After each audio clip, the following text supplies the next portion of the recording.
Okay. Oh, that's okay. You're still a little rusty, all right? Ain't nothing you can't work out with some practice. Trust me, this is not happening, okay? Everyone has this idea of me as being this storied gunslinger. They've got me all wrong. The person they see, that's not who I am. Now, I know what that's like. The way I was born, I spent most of my life letting folks see me as someone I wasn't. Till one day I decided I didn't want to do that no more. I wanted to be seen for who I really am. And that's when I heard about this place, where people like me could go and be whoever they wanted. Their true selves. Salvation.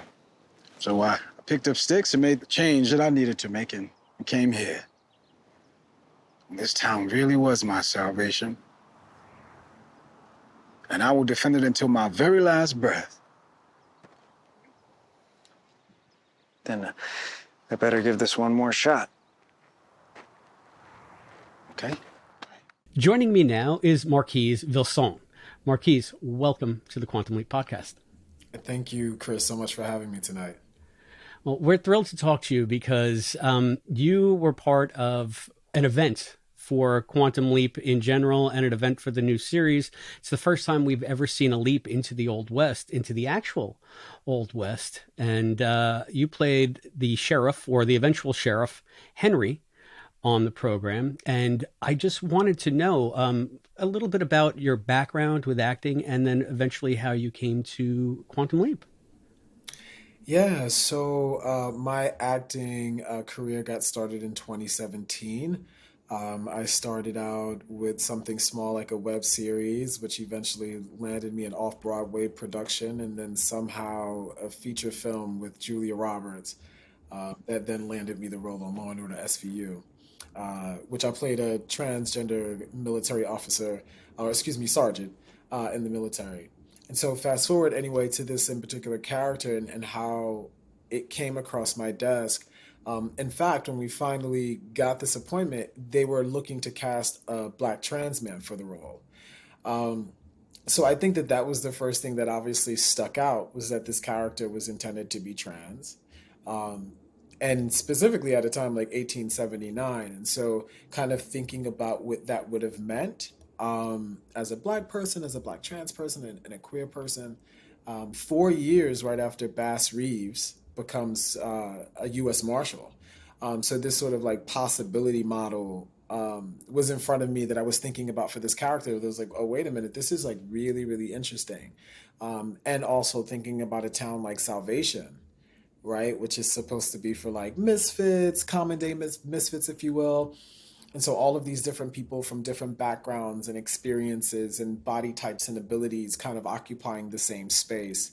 And this individual, Henry, maybe having a chance to protect them, and I think in some ways very much so protect himself. So I think that those were all things that just kind of like, oh, wait a minute, this is really nuanced and kind of interesting to think about this character in this moment in time, specifically in that moment. So the show has been very big on representation, LGBTQ and non-binary. And I was wondering about the way that they coded Henry in the episode, because it was very specifically, the dialogue was that I could be who I am here, where I had to hide it before.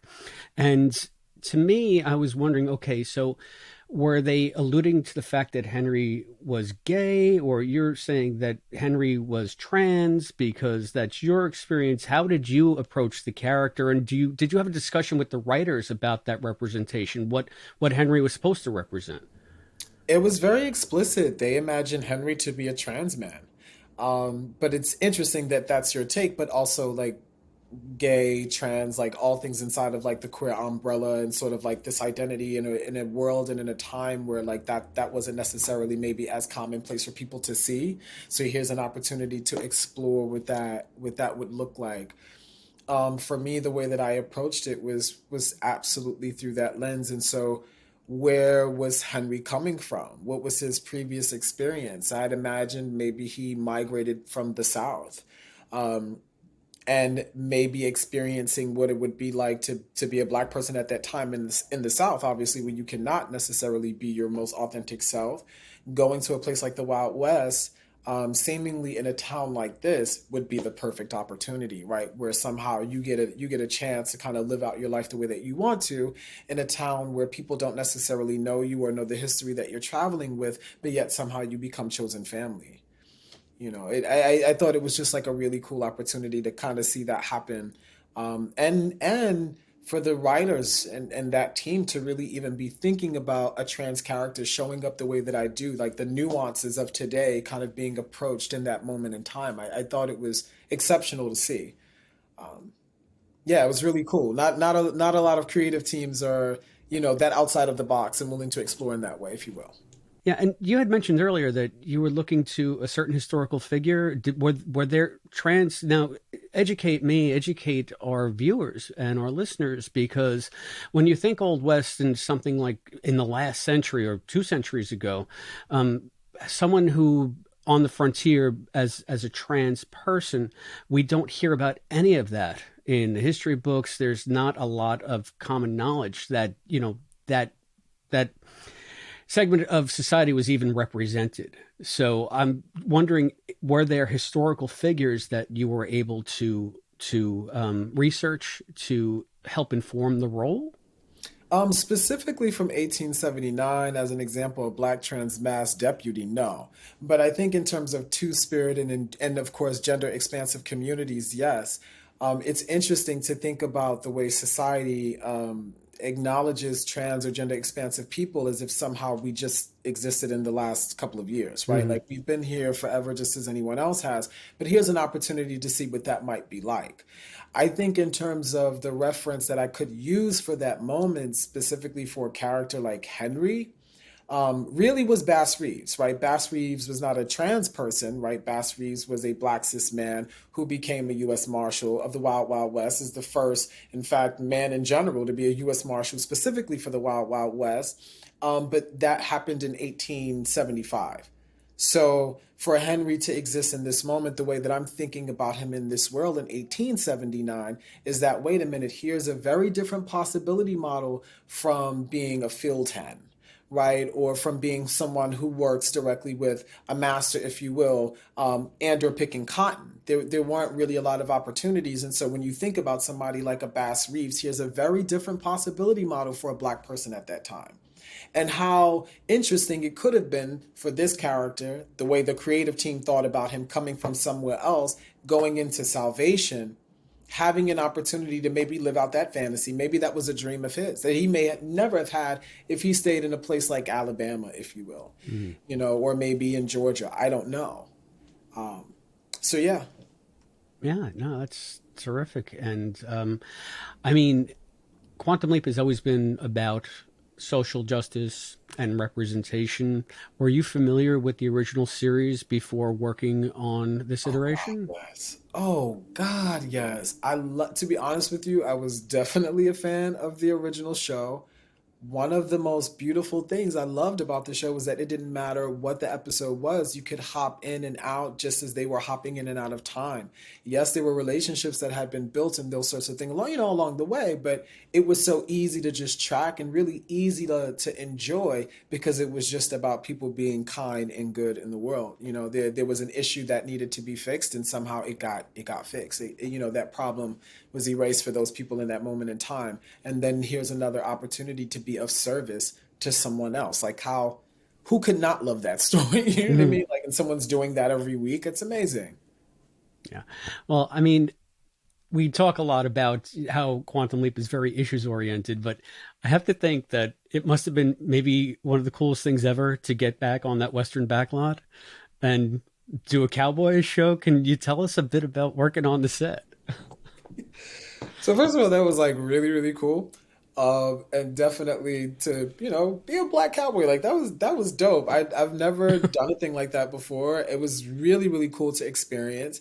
It was outside. And interestingly enough, that week of filming happened to be a heat wave happening. I mean, there's like one day where it's like 105 degrees literally outside with like all of this gear on. And then really processing like what it must have been like actually in the literal Wild Wild West for like people to actually be walking around with all of these layers on, literally given 105 heat. Like we're complaining we have like PAs to like bring us canned water. You know, it's not that terrible if you think about it, right? But like also it gave you an opportunity to be in that moment. You know, it was so cool. And there were real horses too. Yeah. Yeah. Well, that was my next question. I mean, you personally were doing a lot of the shooting in the episode, crack shot, and also working around the horses and all that stuff. I mean, what was involved? Because there's been a huge focus on safety, especially gun safety on movie sets recently. And I was just curious to know what was involved in doing those scenes with the guns when you were teaching Ben how to shoot, and you also had the great moment of when you were doing the ambush on top of the building. So, uh, tell me a little bit about that. Safety was priority number one every step of the way. There were safety meetings for every single scene that involved any kind of make believe firearm, if you will. There were, checks and double checks, obviously, of each of the rounds, clicking back, making sure that people could see that there was nothing inside of the barrel. Yeah, it was definitely spot on in terms of training every single day, and also after the scene was completed, as an example, let's say they said, all right, go ahead, you can go into holding. Immediately, someone from the props department was coming to take your firearm from you. So there was never a moment of like possibility, any room for error. I mean, they were pretty good about making sure that the space was as safe as possible. That's good to hear. I think that it adds authenticity to the episode because it's of the time, but at the same time, you can't help but think about it in a modern context. And I was really curious about that. The other thing that I wanted to know, get your take on this. Some of the costuming seemed a bit bright. I was thinking, when I think Western, I think gritty, I think dirty, I think dusty. And Henry had some really terrific outfits. So I was curious to know, like, when you approached the character, did you know how they were going to costume him? Did you have any say in that? Did you have any discussions with the costume designers about the overall look? So initially, I had no idea. But of course, approaching this character, it became more of a collaborative sort of process. There were actual references of like images with brighter color tones. So we were definitely curious about like, oh, did these kinds of color patterns actually exist at the time? Actually, there were some that were. But there was also a need to kind of like make this character a little bit more bright, and not necessarily so drab. And so I think that that was intentional about like who he was. And also as someone who's kind of like at the top of the episode, kind of like blending in the background, like the significance of making sure that this is a very important character through something as simple as like maybe a mildly lighter color shirt, because at some point he becomes important for you to know. Versus when you see him at the top, not necessarily. It's just kind of like in passing. People don't really necessarily notice, you know. Right. Well, I thought it was a neat twist because I never would have thought such bright colors and such a bold statement. So, um, we've heard nothing but good things about working with the cast and the crew on the set. Did you get a chance to meet the entire ensemble? I know that you did primarily scenes with Raymond and Caitlin. Not the entire ensemble, but the one and two on the call sheet, both Raymond and Caitlin, they're amazing. They were absolute gems. The entire creative team, the writers, I mean, Deborah Pratt, everyone that was on set was really cool to work with. And also it felt like a very sort of not necessarily, well, I don't know, I'm not always a fan of the language of like inclusive, more than it's just a space that feels like it exists for everyone. It's a safe space literally for everyone. I just felt like it was a very comfortable vibe that way. Just I had a wonderful time shooting. That's great to hear. I mean, you Minus have, the heat. The heat was a yeah. little, I'm gonna be honest about that. The heat was a little intense, but they did everything that they could to make sure we were hydrated. That I will also say. Like, what are the odds? They do the Western episode and they get in the middle of a heat wave. I guess it lent to the authenticity, huh? It did. It did. Yeah. Well, now that Quantum Leap is behind you, what other projects are you working on? We shall see. I've got some things on my own that I'm working on. Also, people, if you want to check out some of my previous work, you could see me in Tom Swift, which is on HBO Max. You could see me on Amazon Prime, A League of Their Own. Be on the lookout for that. Well, fingers crossed for season two. We'll see. But yeah, just be on the lookout. That's great. And so you're based in New York, I and yeah. So we were talking about this for the listeners at home. We're both New Yorkers, so it's great to have someone who's in Brooklyn. I'm on Long Island, and it's there's such a vibrant theater scene out here. Do you have a preference of where you like to work? Do you split coast? Do you like to work at home, or how does that I shake think out for you? at the moment, I think what it looks like is where the work takes you. You know, it's Yeah. always kind of that thing. On Tom Swift, I worked for the last 6, 7 months in Atlanta. When I worked on A League of Their Own, I worked in Pittsburgh. For this show, it was in LA. So I think it's just kind of like wherever it takes you. But to be fair and honest, like I love New York. I love the East Coast. I absolutely do. And if I had to pick between theater and TV or film, I don't know. That's kind of a tough one, but I do enjoy theater. I think that there's something about theater where the offering, it really impacts you and it touches you in a really different way because you're sharing that experience in a room full of people versus like, TV and film. It's just a camera. It's kind of like this, but you don't have a relationship with the audience per se in the same way. Hmm. So. Yeah. So, are there any other anecdotes or aspects of working on the show on Quantum Leap that you'd like to discuss that we haven't touched upon? So the horses. Oh, yeah, that's right. Thank you for bringing me back to that. I got so sidetracked by the guns.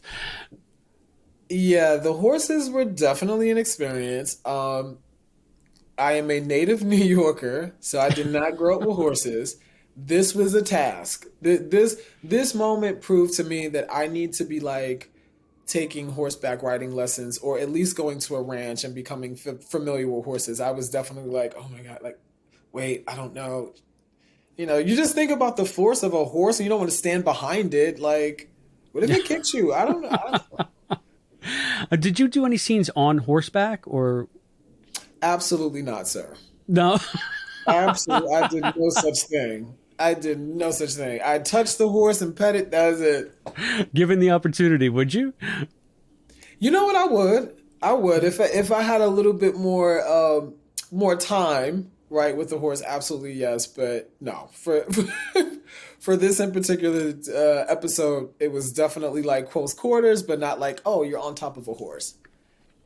Yeah, it was kind of amazing to me because we have also spoken to Mark McCullough, who played McDonough, the black hat, the bad guy, and he had to ride and talk in some of his scenes, and he maybe you can speak to this. He was saying how fascinated he was by how trained the horses are. That between takes, they're just basically very calm, but even when they hear the word action, they all of a sudden get very animated. They get very.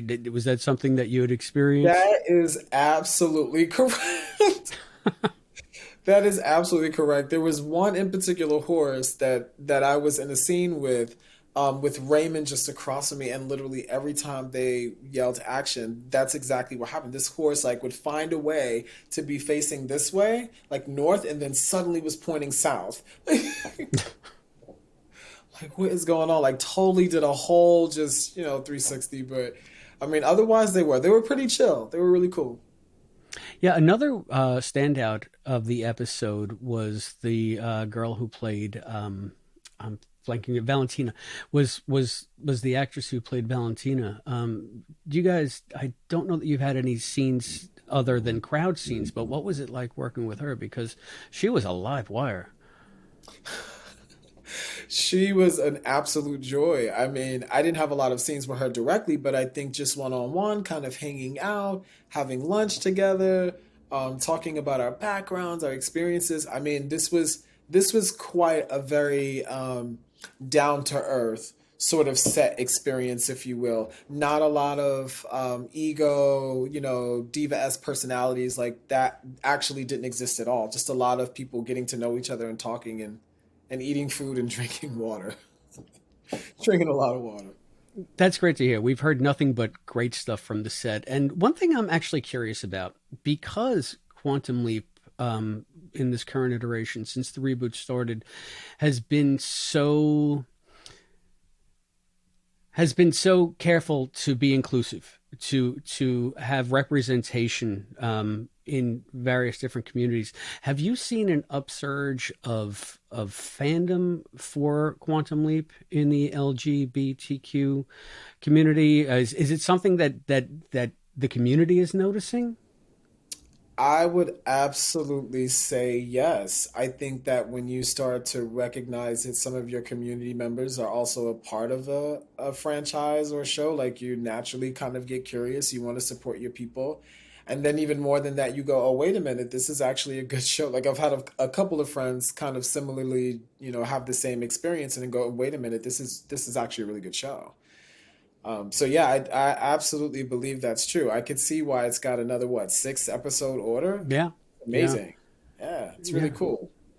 And I think the other thing that I've been impressed with, and I'd like to get your take on, is that oftentimes in television, especially when you are doing an episode that has a character of a certain, like say, non-binary or a certain sexual orientation, whatever, the episode becomes about that. It becomes an issues episode per se.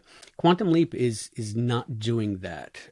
Are you seeing that as more of a trend? They're just representing people and having them exist like they do in the real world, and it's just not a big deal. It's just they're there just like anybody else is there. Um, do you see that trend?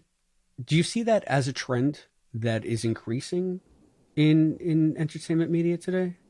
I think it's definitely a way that creatives now are open to approaching storytelling. And I think that there's a world that exists that's a yes and. I think that there's a little bit of both, right? Like there's some opportunities to kind of explore maybe some of those challenges or issues that people face, and then there's opportunities to see like, hey, someone enjoys a cup of black coffee, or maybe you know what I mean. They enjoy going hiking or like whatever the thing is that they enjoy doing that is not centered solely around their gender identity and or their sexual orientation.